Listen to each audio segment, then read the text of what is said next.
Good morning guys. আমি department of health and family welfare West Bengal একজন কর্মরত HAF মানে হেলথ অ্যাসিস্ট্যান্ট ফিমেল, যেটি হচ্ছে ANM ট্রেনিং করার পর 2 বছর পর পোস্টিং হয়। আমি বর্তমানে সেই পোস্টে কাজ করছি। তো আজকে আমি একটা বিশেষ জিনিস নিয়ে আলোচনা করব, যেটি হচ্ছে সাব সেন্টার ফরম্যাট বলে এটাকে, ঠিক আছে? HMIS report. এটা আমাদের প্রতি মাসে সাবমিট করতে হয় ব্লকে, মানে যে ব্লকের আন্ডারে আমরা কাজ করি সাব সেন্টারগুলোতে বা HWCতে, সেখানে আমাদের দিতে হয়। তো এটা বিভিন্ন রকম, মানে আরও অনেক রিপোর্ট থাকে, তার মধ্যে এটি হচ্ছে আমাদের মেইন রিপোর্ট। এটার নাম হচ্ছে HMIS রিপোর্ট। তো তোমরা দেখতেই পাচ্ছ আমরা সারা মাস ধরে, মানে ধরো মাসের 20 তারিখ পর্যন্ত, মানে ধরো আগের মাসের 21 তারিখ থেকে নিয়ে পরের মাসের 20 তারিখ, ঠিক আছে? যা যা আমরা কাজ করলাম, মানে এভরিথিং, ইচ অ্যান্ড এভরিথিং, আমাদের সব কিছু ডিটেলসে এই ফরম্যাটটার মধ্যে থাকে। মানে এক এক করে আমাদের তুলতে হয়, মানে আমরা সারা বছর যা যা করলাম, যতগুলো MC PNC check up plus আরও যে আদার্স আমাদের কাজগুলো থাকে, সেটা এই ফরম্যাটের মধ্যে তুলতে হয়। তো ফরম্যাটটার প্রথমেই আছে হচ্ছে নাম টাম, ব্লকের নাম, সেন্টারের নাম, এগুলো সব তো লিখতেই হবে। তারপর আছে হচ্ছে in facility and outreach. In facility বলতে বোঝায় আমরা সাব সেন্টারে বসে, মানে আমাদের যে VHMD হয় বা আদার্স আমরা যে চেক আপ করি সেন্টারে বসে যেগুলো করি, সেটা হচ্ছে ইন ফেসিলিটি। আর আউটরিচ বলতে বোঝায় আমরা বাইরে গিয়ে, মানে ধরো আমার মাসে 2টো VHMD, ঠিক আছে? ভিলেজ হেলথ নিউট্রিশন ডে যে VHMD বলে, সেখানে তো আমার সেন্টারে যে VHMDটা হয় সেটা আমি তুলব ইন ফেসিলিটিতে। মানে সেটা সমস্ত ডিটেলসে দেখো পর যে ডিটেলসগুলো আছে, এগুলো সব আমি ইন ফেসিলিটিতে আমার সেন্টারেরগুলো তুলব। তারপরে আমি আউটরিচে আমার যেটা আমি বাইরে গিয়ে VHMD করছি বা বাইরে যেগুলো চেক আপ করছি, বাইরে যা করছি, সেগুলো আমাকে আউটরিচে তুলতে হবে, ঠিক আছে? আর এই পাশে একদম উপরে লেখা আছে কম্পাইল। এটা সিন্স এপ্রিল, মানে এপ্রিল থেকে নিয়ে প্রতি মাসেরটা, ধরো এপ্রিলের পর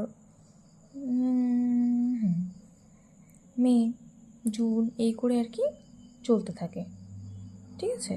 ধরো এপ্রিলে যা যা হলো আমি এখানে সব পুট করলাম, যখন মে মাসে করবো মে মাসে আবার ইন ফেসিলিটি আউট ফেসিলিটি করলাম। আর কম্পাইলেশন মানে হলো এপ্রিল মাসে যেটা থাকছে, যে রিপোর্টটা আমার ছিল, ধরো ইন ফেসিলিটিতে আমার এপ্রিল মাসে সাপোজ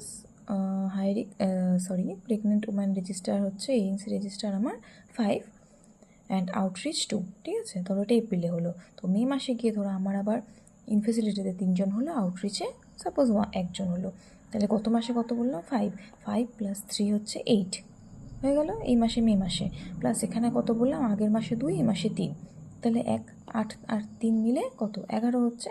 সেই 11টা আমার মে মাসে হচ্ছে এখানটাতে বসবে, ঠিক আছে? একইভাবে মে মাসেও আমি এগুলো পুট করলাম, জুন মাসেও আবার ইন ফেসিলিটিতে যা হচ্ছে সেগুলো এখানে দেবো, আউটরিচেও তাই দেবো, ঠিক আছে? যোগ করব, আবার মে মাসের সাথে প্লাস করে এখানটাতে লিখে দেবো, বুঝলে? হলো। সেমভাবে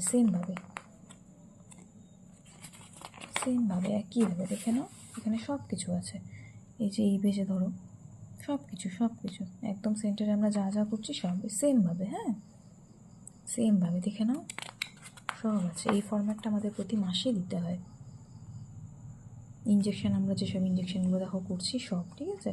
তার পাশাপাশি DMPA মানে অন্তরা MPA যা যা আমরা দিচ্ছি আর কি, সব এখানে আমাদের রিপোর্টটা পাঠাতে হয়।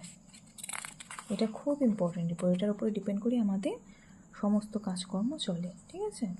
এখানে কিছু CHOদের রিপোর্ট আছে, যেমন এই পার্টটা, এটা CHOদের পার্ট, এটা আমাদের না, এটা CHO দাদা দিদিরা করে, বাকি সম্পূর্ণটাই হচ্ছে আমাদের করতে হয়, ঠিক আছে? এই হলো গিয়ে রিপোর্ট, 10 পাতার রিপোর্ট। এখানটাতে আমার সাইন করতে হবে, সিল স্ট্যাম্প দিয়ে, ডেট দিয়ে।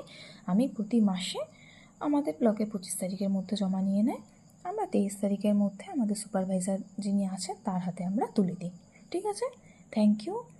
এরকম প্রত্যেকটা ফরম্যাট নিয়ে যদি কোনো বুঝতে অসুবিধা হয় বা কিছু হয়, আমাকে কমেন্ট করতে পারো। আমি চেষ্টা করব সমস্ত ফরম্যাট, মানে আমি যেসব কাজগুলো করি, যেসব ফরম্যাটগুলো ফিল আপ করি বা আদার্স কাজ, ধীরে ধীরে সেগুলো চ্যানেলের মাধ্যমে তুলে ধরবো। Thank you.